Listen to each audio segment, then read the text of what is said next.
ಮೈಸೂರಿಗೆ ಬಂದಳು ಮಧ್ಯಪ್ರದೇಶದ ಸೋನಾಲಿ.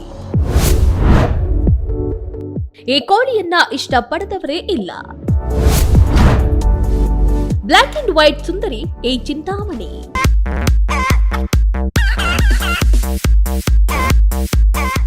ಸಾಂಸ್ಕೃತಿಕ ನಗರಿ ಮೈಸೂರಿಗೆ ಸೋನಾಲಿ ಬಂದಿದ್ದಾಳೆ. ಯಾರೋ ಫಿಲ್ಮ್ ಹೀರೋಯಿನ್ ಸೋನಾಲಿ ಅಂತೀರಾ? ಅಲ್ಲಲ್ಲ, ಸೋನಾಲಿ ಹೆಸರಿನ ಕೋಳಿ ಬಂದಿದೆ ಅಷ್ಟೇ. ಸಾಂಸ್ಕೃತಿಕ ನಗರಿ ಮೈಸೂರಿನ ಇಲ್ಲಿವರೆಗೆ ಮಾತ್ರವಲ್ಲದೆ ಎಲ್ಲಿಂದಲೂ ಬಂದಿರುವವರಿಗೆ ಜೀವ ಕೊಟ್ಟಿದೆ. ಕರ್ನಾಟಕದ ಮುಂಚೂಣಿ ಪ್ರವಾಸಿ ತಾಣ ಆಗಿರೋದ್ರಿಂದ ವ್ಯಾಪಾರವೂ ಹೆಚ್ಚು.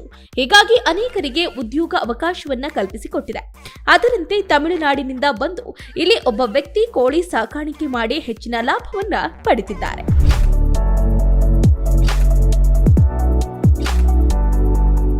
ಹೌದು, ಸೋಮಾಲಿ ಕೋಳಿ ಅಂದ್ರೆ ಸೋನಾಲಿ ತಳಿಯ ಕೋಳಿ. ಇದು ಮೈಸೂರು ಪ್ರದೇಶದಲ್ಲಿ ಕಂಡುಬರುವ ಅಪರೂಪದ ತಳಿಯಾಗಿದೆ. ಈ ಕೋಳಿಗಳನ್ನ ಮಾರಾಟ ಮಾಡುವ ಮೂಲಕ ಜನರು ಹೆಚ್ಚಿನ ಆದಾಯವನ್ನ ಗಳಿಸುತ್ತಿದ್ದಾರೆ. ಇವುಗಳನ್ನ ನೋಡುವುದಕ್ಕೆ ಸುಂದರ ಆಗಿರೋದ್ರಿಂದ ರಸ್ತೆಯಲ್ಲಿ ಹೋಗುವವರ ಗಮನವನ್ನ ಸೆಳೆಯುತ್ತೆ. ತಮಿಳುನಾಡಿನಿಂದ ಬಂದ ಮುರಳಿ ಮೈಸೂರಿನಲ್ಲಿ ಮಧ್ಯಪ್ರದೇಶದ ಸೋನಾಲಿ ಕೋಳಿ ಸಾಕಾಣಿಕೆ ಮಾಡಿ ಹೆಚ್ಚಿನ ಲಾಭವನ್ನ ಪಡೆದಿದ್ದಾರೆ. ಈ ಕೋಳಿ ವಿಶೇಷವಾಗಿ ಮಾರಾಟ ಆಗ್ತಾ ಇದ್ದು ದಿನಕ್ಕೆ 8,000 ರೂಪಾಯಿವರೆಗೆ ಆದಾಯ ಸಿಗ್ತಾ ಇದೆ. ಬ್ಲಾಕ್ ಅಂಡ್ ವೈಟ್ ಸುಂದರಿಯನ್ನ ಕರುನಾಡಿಗೆ ತಂಡ ತಮಿಳುನಾಡಿನ ವ್ಯಾಪಾರಿ. ಮೈಸೂರು ಜಿಲ್ಲೆ ಕಡಗೋಳ ಗ್ರಾಮದ ರಸ್ತೆಯಲ್ಲಿ ಮುರಳಿ ಅನ್ನುವ ವ್ಯಕ್ತಿಯು ಕುಕ್ಕಟೋದ್ಯಮದಿಂದ ಹೆಚ್ಚಿನ ಲಾಭವನ್ನ ಪಡೆದಿದ್ದಾರೆ.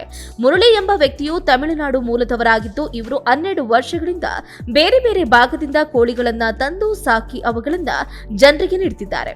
ಅದರಲ್ಲಿ ಇವರು ವಿಶೇಷವಾಗಿ ಮಧ್ಯಪ್ರದೇಶದಿಂದ ಸೋನಾಲಿ ಅನ್ನುವ ಬಿಳಿ ಹಾಗೂ ಕಪ್ಪು ಮಿಶ್ರಿತ ಕೋಳಿಗಳು ಏರುಗತಿಯಲ್ಲಿ ಮಾರಾಟ ಆಗ್ತಾ ಇದೆ. ಭರಪೂರ ಆದಾಯ ತರುವ ಉತ್ತರದ ಕೋಳಿ.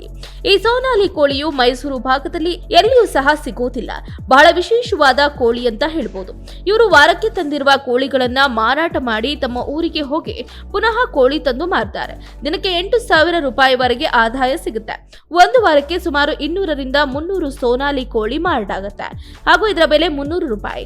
ಈ ಸೋನಾಲಿ ಕೋಳಿ ನೋಡೋದಕ್ಕೆ ಚಂದ ಆಗಿದ್ದು ರಸ್ತೆಯಲ್ಲಿ ಹೋಗುವವರನ್ನ ಆಕರ್ಷಣೆ ಮಾಡೋದ್ರಲ್ಲಿ ನಂಬರ್ 1 ಆಗಿದೆ. ಈ ಕೋಳಿಯ ಜೊತೆಗೆ ಗಿರಿರಾಜ, ಟರ್ಕಿ, ಬೆಂಕಿ ಕೋಳಿ ಹೀಗೆ ಹಲವಾರು ಕೋಳಿಗಳನ್ನ ಇವರು ತಂದು ಸಾಕಿ ನಂತರ ಮಾರ್ತಿದ್ದಾರೆ. ಕುಕ್ಕಟೋದ್ಯಮ ರೋಗಗಳ ಕಾಲದಲ್ಲಿ ಜೂಜಿನ ಹಾಗೆ ಎಂದು ಹಲವರ ಅಭಿಪ್ರಾಯ. ಅದರಲ್ಲೂ ಕೋವಿಡ್ ಹೃದಯಾಘಾತವಾದ ನಡುವೆ ಜನರು ಕೋಳಿ ಖರೀದಿಗೆ ಹಿಂದೇಟನ್ನ ಹಾಕ್ತಿದ್ದಾರೆ. ಅದಕ್ಕೆ ವ್ಯತಿರಿಕ್ತವಾಗಿ ಸೋನಾಲಿ ಡಬಲ್ ಟ್ರಿಪಲ್ ಸೆಂಚುರಿ ಬಾರಿಸ್ತಾ ಕೊಳ್ಳುವವರ ಹಾಗೆ ಮಾರುವವರ ಹೊಟ್ಟೆಯನ್ನ ತುಂಬಿಸ್ತಾ ಇದ್ದಾಳೆ.